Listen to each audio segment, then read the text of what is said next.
ये अजमेर का ही नहीं, नॉर्थ इंडिया का पहला एलएनजी डिस्पेंसिंग यूनिट है। क्योंकि अभी तक क्या होता है कि जो पोर्ट के जो एरिया होते हैं जहाँ एलएनजी इंपोर्ट होती है, वहाँ तो लोग लगा चुके हैं, बट नॉर्थ इंडिया में, क्योंकि वहाँ से लेके हमको नॉर्थ इंडिया तक एलएनजी लेके आनी होती है।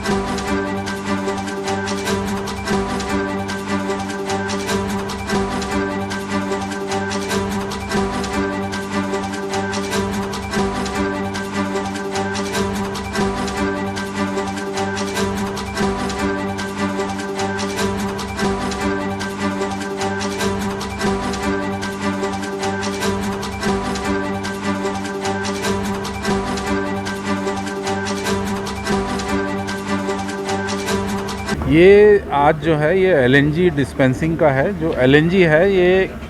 डीज़ल का, जो बड़ी गाड़ियों में जो डीज़ल यूज़ होता है उसके सब्स्टिट्यूट के रूप में विश्व भर में काफ़ी इस प्रूवन एक फ्यूल है।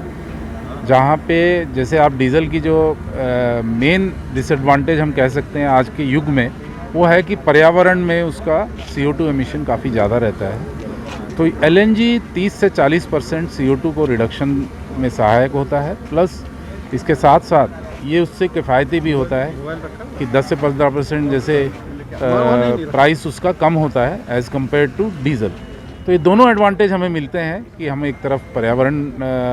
की जो सुरक्षा है वो भी कर सकते हैं, प्लस साथ साथ हमारे जो कंज्यूमर्स हैं उनको हम एक ऐसा ईंधन उपलब्ध करा सकते हैं जो किफ़ायती भी है डीज़ल के कंपैरिजन में। देखिए, इनिशियल इसमें कैपेक्स आता है जो बताया कि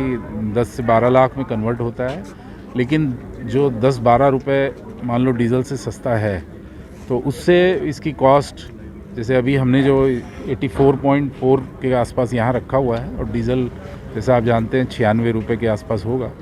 तो 12-13 रुपये का जो अंतर है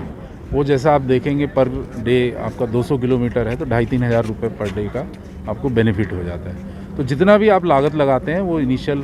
1 साल के अंदर अंदर रिकवर हो जाता है और उसके बाद आपको उसके बेनिफिट्स शुरू हो जाते हैं, क्योंकि ट्रक की लाइफ तो काफ़ी ज़्यादा होती है। देखिए, कार के लिए तो जैसे अभी CNG एक प्रूवन है,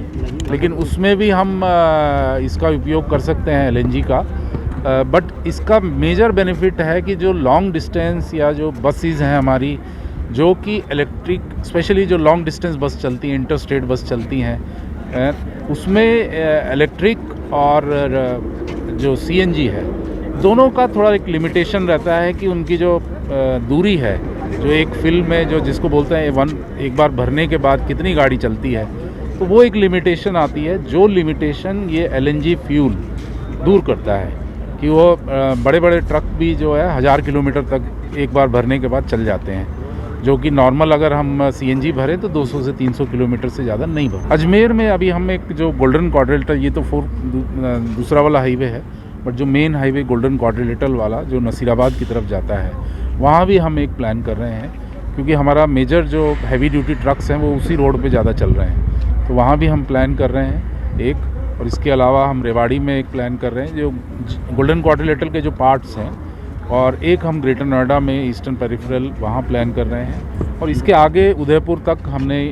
अभी EOI निकाला हुआ है, जहाँ कोई भी हमें स्ट्रेच मिलता है तो वहाँ हम प्लान करेंगे। ये अजमेर का ही नहीं, नॉर्थ इंडिया का पहला LNG डिस्पेंसिंग यूनिट है। क्योंकि अभी तक क्या होता है कि जो पोर्ट के जो एरिया होते हैं जहाँ LNG इंपोर्ट होती है, वहाँ तो लोग लगा चुके हैं, बट नॉर्थ इंडिया में, क्योंकि वहाँ से लेके हमको नॉर्थ इंडिया तक LNG लेके आनी होती है, तो वहाँ ये पहला है। तो अजमेर का ही नहीं, ये राजस्थान का ही नहीं, बल्कि नॉर्थ इंडिया का पहला LNG स्टेशन। इसमें वही होता है हिदायत कि जो गैस में हमें सुरक्षा रखनी है, क्योंकि गैस अत्यंत ज्वलनशील होती है, तो वो जो सुरक्षा गैस के लिए होती है, CNG के लिए होती है, वही LNG के लिए होती है। प्लस एक और स्पेसिफिक जो भरते टाइम थोड़ी सावधानी रखनी पड़ती है, क्योंकि ये माइनस में रहता है टेम्परेचर, सब ज़ीरो रहता है, -140-150 डिग्री सेंटीग्रेड रहता है, तो उसमें थोड़ी हिदायत भरने के टाइम रखनी होती है कि safety protective equipment, face shield, gloves वगैरह वो सब लगा के भरते टाइम थोड़ी सुरक्षा रखनी होती है। उसके बाद तो ये सीएनजी से ज़्यादा सेफ़ रहती है, क्योंकि ये लो प्रेशर पे रहती है। सीएनजी जैसे 200 केजी पे रहती है, ये 4 से 5 केजी पे रहती है।